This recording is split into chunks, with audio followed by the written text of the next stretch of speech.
லோத்தையும் தாங்கள் சம்பாதித்திருந்த தங்கள் சம்பத்தெல்லாவற்றையும் ஆரானிலே தவத்தளித்த ஜனங்களையும் கூட்டிக் கொண்டு அவர்கள் கானான் தேசத்திற்கு புறப்பட்டு போய் கானான் தேசத்தில் சேர்ந்தார்கள்.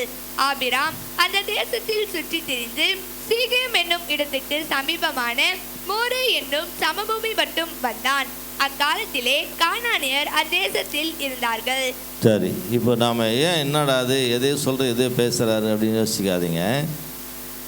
ஆபிரகாம் கர்த்தருடைய வார்த்தை சொன்ன உடனே எல்லாத்தையும் விட்டுட்டு சொன்ன உடனே போயிட்டார். போன உடனே கர்த்தர் வார்த்தைக்கு கீழ்ப்படிஞ்சு போனதுனால கர்த்தர் குடும்பத்தை வாழ்க்கையை எல்லாவற்றையும் ஆசீர்வதிச்சார். சபையில் ஒரு காரியத்தை சொல்லும்போது நமக்குன்னு எடுத்துக்கினாதான் இந்த ஆசீர்வாதம் உங்கள் குடும்பத்துக்கு வரும். நம்ம நினைக்கிறோம் இது எப்படி நடக்கும் தெரியாது, எப்படி நடக்கும் தெரியாது, ஆனால் நடக்கும். புரியுதா? எப்போ அப்படின்னு கேட்டிங்கன்னா, நீங்கள் என்னைக்கு கீழ்ப்படுகிறீங்களோ அன்னைக்கு உங்கள் ஆசீர்வாதங்கள் உங்களை தேடி வரும். நீங்கள் தேடி போன அவசியம் இல்லை. நல்லா கேளுங்க, எப்பயுமே கர்த்தருடைய ஆசீர்வாதம் உங்களை தேடி தான் வருமே தவிர நீங்கள் தேடி போன அவசியம் இல்லை. ஏன்னா அது தேடி கொடுக்குறது. கர்த்தர் காகத்தை கொண்டு போய் தான் எலியாவை போஷித்தார். விதவை வீட்டை கர்த்தர் ஆசீர்வதித்தார். கடங்காரன் வீட்டை கர்த்தர் போய் என்னையும் அந்த கடத்தை பூரா அழிக்க கர்த்தர் உதவி செய்தார். எல்லாத்தையும் அவர் போய் தான் ஆசீர்வதிப்பார்.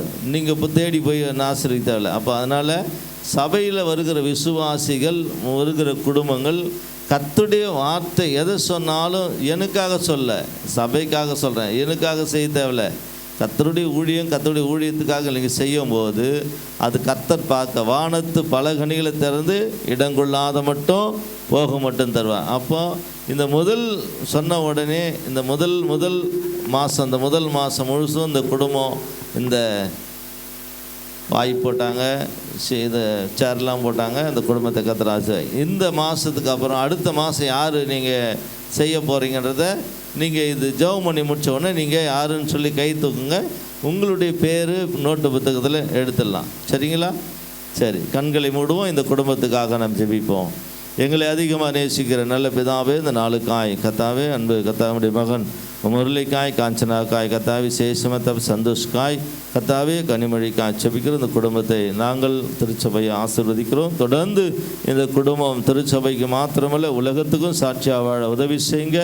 இயேசுவின் நாமத்தில் குடும்பத்தில் எல்லா தரித்திர வறுமைகளை மாற்றி இந்த குடும்பம் இன்னும் திருச்சபை வளர்ச்சிக்கு, திருச்சபைக்காய் அதிகமாக செய்ய உதவி செய்யும். காத்துக்கொள்ளும். இயேசுவின் நாமத்தில் பிதாவே, ஆமேன், ஆமேன்.